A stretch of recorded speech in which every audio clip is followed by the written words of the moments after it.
Perkenalkan, nama saya Asmawati. Kali ini akan membahas tentang jenis-jenis hubungan antar pribadi.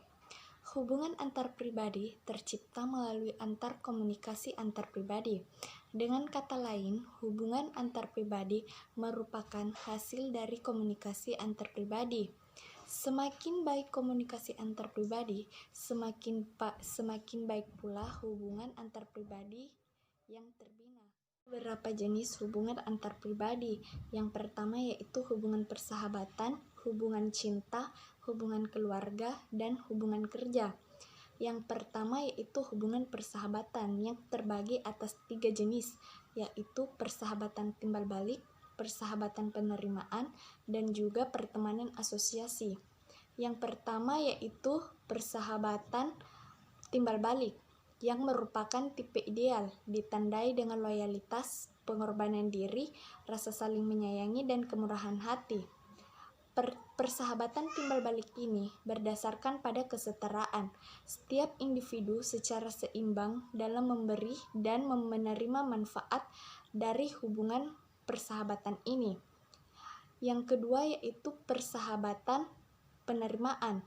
Ada ketidakseimbangan dalam memberi dan menerima. Salah satu orang akan lebih banyak dalam memberi dan satunya lagi akan menjadi seorang penerima. Persahabatan ini biasanya terjalin antara guru dan murid atau dokter dan pasien. Pada kenyataannya, perbedaan status ini sangat penting dalam membangun hubungan penerimaan. Yang ketiga yaitu pertemanan asosiasi. Pertemanan ini sangat bersifat sementara, didefinisikan bukan sebagai persahabatan sejati, seperti halnya dengan teman sekelas, tetangga, atau rekan kerja. Dalam pertemanan ini tidak terdapat loyalitas besar, kepercayaan besar, dan tidak ada prinsip memberi dan menerima manfaat. Yaitu hubungan cinta yang terbagi atas 6, yaitu eros, ludus, storge, pragma, mania, dan agape. Yang pertama yaitu eros, yang lebih fokus pada kecantikan atau daya tarik fisik, sehingga lebih mengesampingkan kualitas yang mungkin akan lebih penting dan bertahan lama.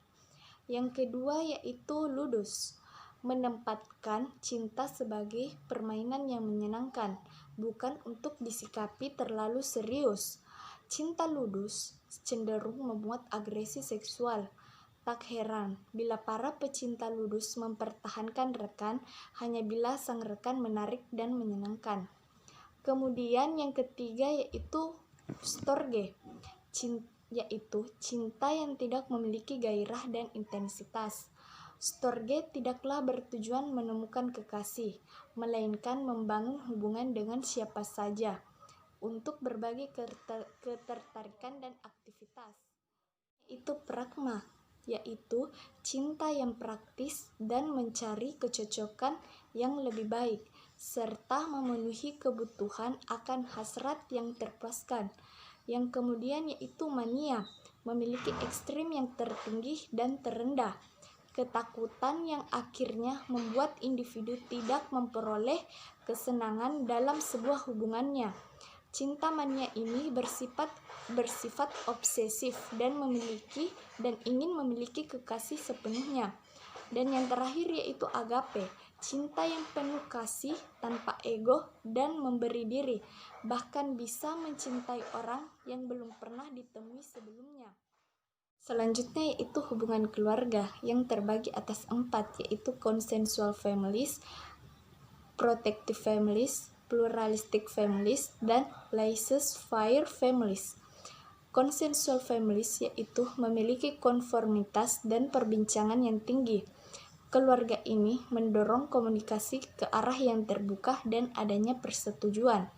Yang kedua yaitu protective families, memiliki konformitas tinggi namun akan minim perbincangan.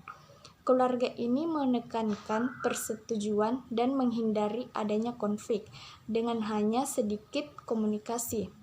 Kemudian yang ketiga yaitu pluralistic families, yaitu memiliki konformitas rendah namun perbincangan yang tinggi. Keluarga ini mendorong anggota keluarga untuk mengungkapkan perbedaan akan tingkah laku dan pemikiran melalui komunikasi yang terbuka. Kemudian yang keempat yaitu Laissez-faire families, yaitu memiliki konformitas dan perbincangan yang minim rendah.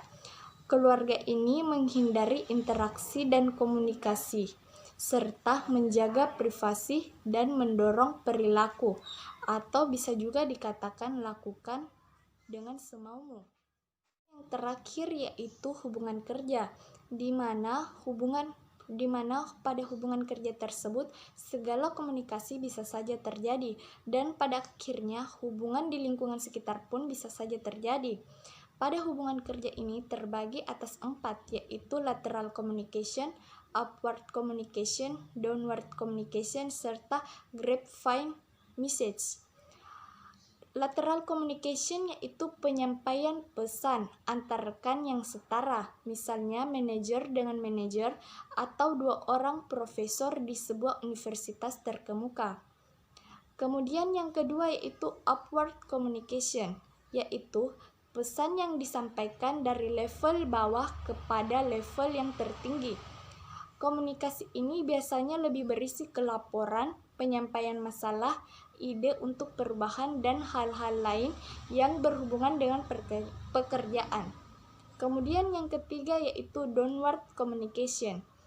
Pesan ini yang disampaikan dari level yang lebih tinggi ke level yang lebih rendah. Biasanya berisi perintah, ajakan, penjelasan, dan persetujuan.